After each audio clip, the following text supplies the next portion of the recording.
اب مصنف ابن ابی شیبہ کے اندر آلموسٹ 40,000 کے قریب احادیث اور آثار موجود ہیں. آپ نے اس میں سے کوئی چیز تلاش کرنی ہے تو ایک عام آدمی کے لیے بڑا مشکل ہے، لیکن اے آئی سے آپ پوچھیں گے تو آپ کو پن پوائنٹ بتا دے گا کہ فلاں جگہ پہ یہ روایت موجود ہے.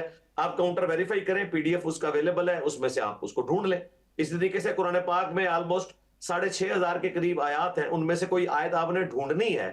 ماں باپ کو اف تک مت کہو. اب مجھے تو پتا ہے یہ سورہ بنی اسرائیل کے اندر ہے، عام آدمی کو تو نہیں پتا، لیکن اے آئی سے آپ پوچھیں گے تو وہ آپ کو پن پوائنٹ بتا دے گا کہ سورہ بنی اسرائیل، جسے سورہ الاسراء بھی کہتے ہیں، اس کا سورت نمبر 17 ہے، اور اس میں جو ہے وہ 10 کمانڈمنٹس آئی ہیں. وہاں پر جا کے یہ آیت آ جاتی ہے، آیت نمبر 21 سے آنورڈ. لیکن حضرت اس کو کراس چیک کیسے کریں؟ کسی علماء سے کریں یا قرآن پاک میں دیکھیں یا ریفرنس کے طور پہ اے آئی کو استعمال کریں یا کس طرح سے؟ مطلب آئی نو کہ علماء سے تو ظاہر نہیں کر سکتے جی. آپ علماء سے کیسے کریں گے؟ علماء کی تو اپنی تربیت نہیں ہوئی ہے کہ ان سے کراس ریفرنس آپ پوچھیں تو ان کو پتا ہو. احادیث کے حوالے سے تو بہت زیادہ کمزور ہے، قرآن کے حوالے سے 2-4 کوئی حوالے پیش کر دیں گے. علماء سے ضرور پوچھیں، لیکن علماء سے پوچھنے پر آپ نے اکتفا نہیں کر لینا. علماء جب آپ کو بتائیں گے تو آپ نے جا کر قرآن پاک خود ہی کھولنا ہے، کیونکہ علماء تو عجیب و غریب. مطلب میں آپ کو بتاؤں، ہمارے ایک بڑے قریبی سٹوڈنٹ، پوری زندگی انہوں نے خاص ایک مکتبہ فکر میں گزاری، عمر میں مجھ سے بڑے ہیں، میرے والد کی عمر کے ہیں. تو اللہ تعالیٰ نے انہیں کچھ عرصہ پہلے ہدایت دی.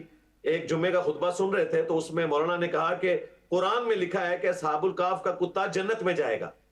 اصحاب الکہف کے کتے کا ذکر سورۃ الکہف سورت نمبر 18 میں موجود ہے، اس کے جنت میں جانے کا ذکر کوئی موجود نہیں ہے.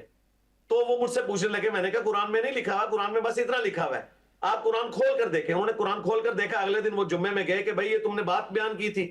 وہ کہتا کہ میں نے تو اپنے بزرگوں سے سنا تھا. تو آپ علماء کے کہنے پر بھی اکتفا نہ کریں، اے آئی کے کہنے پر بھی اکتفا نہ کریں، صرف ان سے مدد لیں. اس کے بعد کاؤنٹر ویریفائی بک کھول کر کریں، اور بکس جو ہے وہ فریلی اویلیبل ہیں. گوگل میں لکھیں، آپ کو ہر کتاب کا پی ڈی ایف فری مل جاتا ہے. ہماری ویب سائٹ ہے ahlsunnatpak.com. ہم نے دنیا کی تمام جو میجر احادیث کی کتابیں عربی میں، اردو میں، انگلش میں رکھ دی ہیں فری. اسلام 360 ایپ موجود ہے، اس میں جا کے آپ کاؤنٹر ویریفائی کر لیں. تو نہ علماء پر لائے کریں نہ اے آئی پر، لیکن مدد دونوں سے لیں.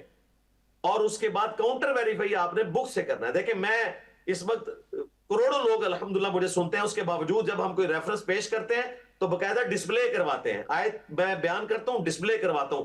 حدیث کا نمبر بیان کرتے ہیں، وہ حدیث عربی اردو میں ڈسپلے کرواتے ہیں تاکہ کسی کو وہم باقی نہ رہے.